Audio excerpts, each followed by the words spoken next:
আপনি বলেছিলেন 28 তারিখে কোর্টে আসবেন, শওকত আপনাকে জঙ্গি বলেছে, কি বলবেন? উনি তো বলেছিলেন কোর্টে দাঁড়াতে হলে গিয়ে আমি কোর্টে বলবো। কোথায় গেল বাবু? আসেনি, দাঁড়াও, এই তো সবে শুরু, সামনে থেকে গুরু। আসতে ওনাকে কোর্টে হবে, এই কোর্ট না তো অন্য কোর্ট, ওনাকে কোর্টে আমি আনবই, এটা মাথায় রাখবেন। কোর্টে ওনাকে আমি আনবো, এনেছিলাম বিগত দিনে, বলেছিলাম আগামী দিনও মানবো, এটা মাথায় রাখবেন।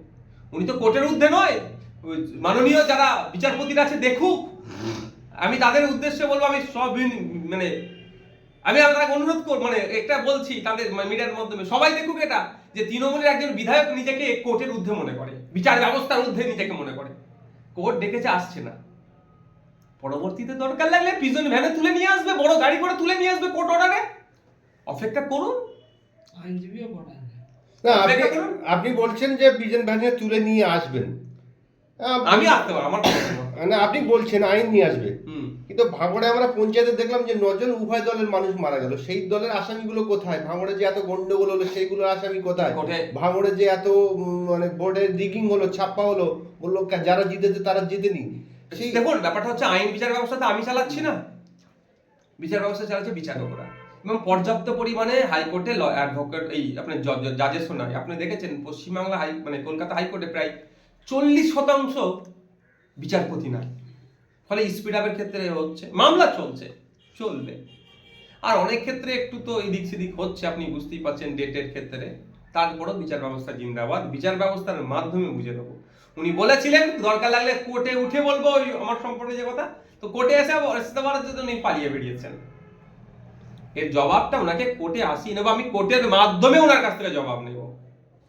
আপনি বলছেন কোর্টের মাধ্যমে জবাব নেবেন। আপনি শওকত মোল্লার বিরুদ্ধে মামলা করেছেন, শওকত মোল্লা কোন এক সভা থেকে আপনাকে জঙ্গি বলেছে, কিন্তু আবার শওকত মোল্লাকে বিজেপির বিরোধী দলনেতা শুভেন্দু অধিকারী তিনিও শওকত মোল্লাকে জঙ্গি বলেছেন।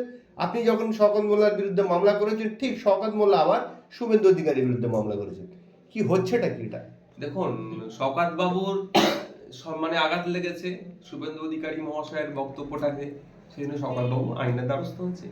শওকত বাবুর মন্তব্য আমাকে আঘাত লেগেছে, আমার ডিগনিটিতে আঘাত লেগেছে, শুধু আমার নয়, স্পিকার স্যারকেও আঘাত দিয়েছে, রাজ্যের মুখ্যমন্ত্রীকেও আঘাত করেছে। যদি আমি একজন জঙ্গি হই, তাহলে বিধানসভায় স্পিকার স্যার আমাকে ঢুকতে দিচ্ছে কেন? যদি আমি একজন অসামাজিক দেশদ্রোহী কাজের সাথে যুক্ত থাকি, পুলিশ মন্ত্রী আমাকে অ্যারেস্ট করছে না কেন? এতজনকে আঘাত দিয়েছে, ওনারা কি ব্যবস্থা গ্রহণ করে বলতে পারবো না? আমি ব্যবস্থা গ্রহণ করবো, ওই জন্য আমি আইনের দ্বারস্থ হয়েছি। আর শওকত সাহেব হচ্ছে নটোরিয়াস ক্রিমিনাল, ওটা আমি বলছি, 100 বার বলবো। তাতে যদি আমার নামে কিছু নোটিশ পাঠাতে পারি, পাঠাতে পারুন। তিনি বলছেন তো এর মানে জানেন না। 28 তারিখে আসার কথা বলেছিলাম, 28 তারিখে আসেনি।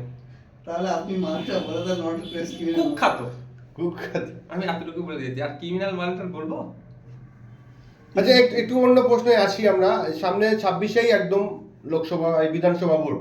আপনি বলেছেন 26-এ বড় ভাইজান অর্থাৎ আব্বাস সিদ্দিকী ভাইজান ব্রিগেডের সভা করবেন, খুব ভালো কথা, কিন্তু সামনে যে 26-এ ভোট, সেই ভোটের প্রস্তুতি আপনারা কেমন ভাবে নিচ্ছেন? সংযুক্ত মোর্চা থাকবে না আপনারা এককভাবে লড়বেন? সেইটা যদি আমাদের দর্শকদের জন্য একটু খুলে বলেন। আমরা সবসময় চাই পশ্চিমবাংলা থেকে বিজেপি এবং তৃণমূলকে হারানো, আমাদের প্রধান লোক।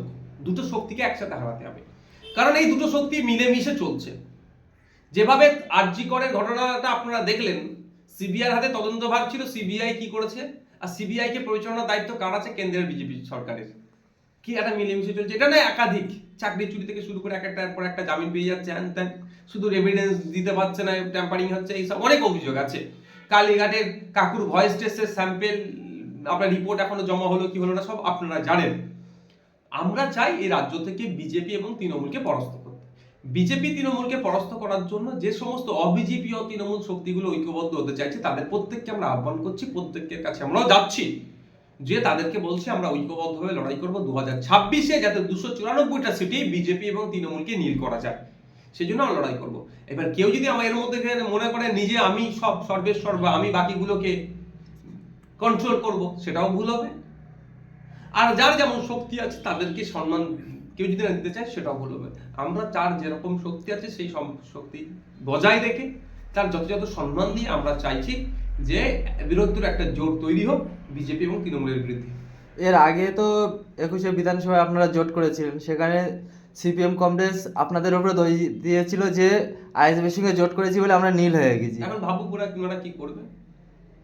দিল্লির আলাদা ছবি দেখা যাচ্ছে, সেখানে কংগ্রেস আলাদাভাবে লড়ছে, আপ আলাদাভাবে লড়ছে, কি বলবো। ওখানে বিজেপির সিটিম পিটিম আর কি হয় না, শুধু পশ্চিমবাংলাতে আইএসএফ হয়, মিম হয়, তারপরে ডাব্লিউপিআই, আরো যে সমস্ত পার্টিগুলো আছে তারা নাকি আলাদা লড়াই করলে, তারা নাকি তাদের হকের লড়াই করলে এরা জোট হয়ে যায়। কারা বলে এই কথাগুলো? তৃণমূলদের চামচা কিছু একটা শিখিয়ে দেওয়া আর কিছু মলি সাহেব গোছের আছে মুসলমানের। তাছাড়া কেউ বলে? একবারের জন্য বলছে না তো যে গোয়াতে গিয়ে মমতা ব্যানার্জির দল কি করতে গিয়েছিল, ওখানে গিয়ে লক্ষ্মীর ভান্ডার কত 5,000 না কত টাকা করে দেবে বলেছিল, কি করতে বলেছিল? ওখানে মনে হয়নি বিভিন্ন জায়গায় ঝাড়খণ্ডে গতবারে নির্বাচনে গিয়ে কি করেছিল, ভোট কেটে কাকে সুযোগিতা করতে, এইগুলো আলোচনা হয়নি। যখন হকের লড়াইয়ের কথা বলা হয় তখন নাকি বিজেপির বি টিম বলে দেখে দেয়া। এখানে আপনার এতে উত্তরপ্রদেশে মায়াবতীর দল মাঝে মধ্যে কি করে, আপনার পাঞ্জাবে দেখলাম আমরা আপ আর কংগ্রেস এই দিল্লি নির্বাচনে কি দেখছি আমরা, এ নিয়ে কারো কথা নেই। আর যখন সমস্যা হবে তখন উত্তরপ্রদেশে বাঙালিদেরকে ধরে ধরে পুলিশে ভরে দিচ্ছে, ভাইজান একটু দেখুন না। আরে মমতা ব্যানার্জিকে তুমি তো সিএম বানিয়েছো, উড়িষ্যায় বাঙালিদেরকে ধরে পিটছে, ভাইজান একটু দেখুন না। আরে দেখবো, 100 বার দেখবো, কিন্তু কাকে আপনারা গদিতে বসিয়েছেন একটু ভাবতে হবে। আর আমাদেরকে যখন আমরা ভোটের কাছে দাঁড়াই কিছু মানুষ ওদের মাথা খেয়ে নেয়। তাই বলবো 2026-এর কথা মাথায় রাখুন। দলিত আদিবাসী মুসলমানদের উদ্দেশ্যে বলছি আমি, এক বিধায়ককে যদি আটকাতে হিমশিম খেয়ে যায় একটা সরকার, যদি 10টা আপনারা পাঠান, অন্যায় করতে সরকার দুবার ভাববে। পুলিশ কাস্টডি দিয়ে পিটিয়ে মেরে দিচ্ছে না, মারা বন্ধ হয়ে যাবে। কুচবিহারে মুসলিম মহিলার বাড়িতে ঢুকে এমন মার মেরেছে, আমার মাকে পিটিয়ে মেরে দিল, কোনো কথা নেই। ভুয়ো এনকাউন্টার আমি মনে করছি বিচার বিভাগীয় তদন্ত হলে সত্য ধরা পড়ে যাবে। সাজ্জাক আলমকে মেরে দিল, কোনো বিচার নেই, কোনো কথা নাই। হাইকোর্ট রায় দিয়েছে যে ওবিসি সার্টিফিকেট বাতিল হয়েছে, কিন্তু ওই রায়ের আগে পর্যন্ত যারা ওবিসি সার্টিফিকেট যারা নিয়েছেন প্রত্যেকের বৈধতা, তাদের সার্টিফিকেটটা বৈধ আছে। এনসিএল নিতে গিয়ে এত হ্যারাসমেন্ট হতে হচ্ছে। মুখ্যমন্ত্রী নবান্ন থেকে বলে দিল যে এনসিএল সবাইকে দিয়ে দিতে হবে, কিন্তু দেখুন বিভিন্ন এসডি অফিসগুলোতে গিয়ে কিভাবে তাদের সমস্যা হচ্ছে, সেই নিয়ে কথা নেই। আর এই কথা বলতে গেলে নাকি বিজেপির আমরা বি টিম হয়ে যাচ্ছি। বাংলার মানুষকে বলবো বুঝুন, বাংলার মুসলমানদেরকে আমি স্পেশালি বলছি একটু বোঝার চেষ্টা করুন যে কোন জায়গায় আপনার ক্ষতি হচ্ছে। বিজেপি বলছে ডাইরেক্ট মেরে দেবো, আর তৃণমূল একটু হাত পা বেঁধে মারবে। একটু ভাবার সময় এসেছে, ভাবতে হবে। হাত পা খোলা থাকলে লড়ে নিতে পারবেন গণতান্ত্রিক প্রক্রিয়াতে পেনের খোঁচা দিয়ে, আর হাত পা বেঁধে দিলে আর পেন চালাতে পারবেন না। তৃণমূল হাত পা বেঁধে আপনাদেরকে এইরকম ধ্বংস করার চেষ্টা করছে, বিজেপি যেটা সরাসরি করছে। মুদ্রার এপিট আর ওপিট, তৃণমূল আর বিজেপি আলাদা কিছু নয়, এদের টিকি বাঁধা আছে কোথায়? নাগপুরে। সুতরাং ভাবার সময় এসেছে যে 2026-এ 10টা নওশাদ সিদ্দিকী আমাদেরকে বিধানসভায় পাঠাতে হবে।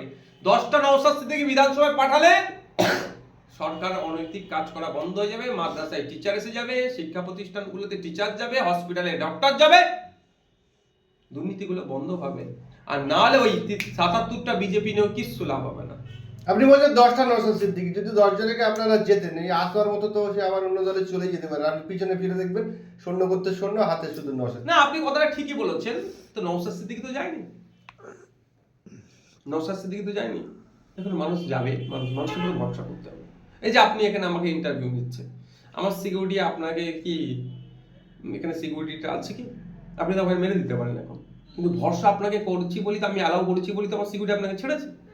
তো মানুষকে ভরসা করতে হবে। বেইমানি কেউ করতে পারে, আর কেউ ভরসা রাখবে, পজিটিভ নেবেন। 21-এ তবে হ্যাঁ একটা কথা বলি, আমরা রাজনৈতিকভাবে নবীন, কিছু কৌশল আমরা আগামী দিনের জন্য আনছি, যেটা কমিটমেন্ট করবে সেখানেই তাকে আর দাঁড় করিয়ে রেখে দেবো। সেই কৌশলটা আমরা নবীন বলে করতে উঠতে পারিনি, এখন নিয়ে আসছি। 21 সালে আপনি কত ভোটে ভাঙড় থেকে জিতেছিলেন? 26,000 সামথিং। আচ্ছা, এবারে যে 26-এ যে বিধানসভা ভোট আসতে চলেছে, সেই জায়গায় আপনি কি শক্তি ক্ষয় হয়েছে, না মনে করছেন যে 26-এর লড়াইটা টাফ হবে? 26-এ আরো বেশি ভোটে জিতবো, যদি আমাকে দল পারমিশন দেয় ওখানে দাঁড়াতে, আরো বেশি ভোটে জিতবো। 21-এ মিথ্যাচার করা হয়েছিল, বিজেপি চলে আসবে, হ্যান ত্যান, বিজেপির দালাল হ্যান ত্যান করেছিল।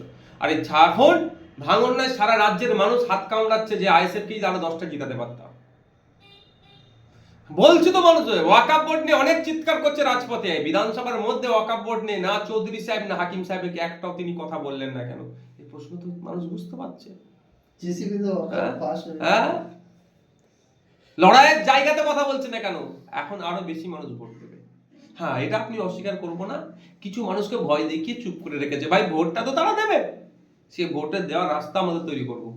আমরা তো দেখেছি ভোট দেওয়ার সময় তার টেপ লাগিয়ে দেওয়া হয়, তার দাঁড়িয়ে দিয়ে ভোট অন্য অনেক অনেক নোংরামি হয়, নোংরামিটা বন্ধ করবো। রাষ্ট্রপতি শাসন হলে ভালো হয় না? রাষ্ট্রপতি শাসন আর বলছি না, সময়ের সাথে বিষয়টা বলবো। আচ্ছা। ঠিক আছে থাক।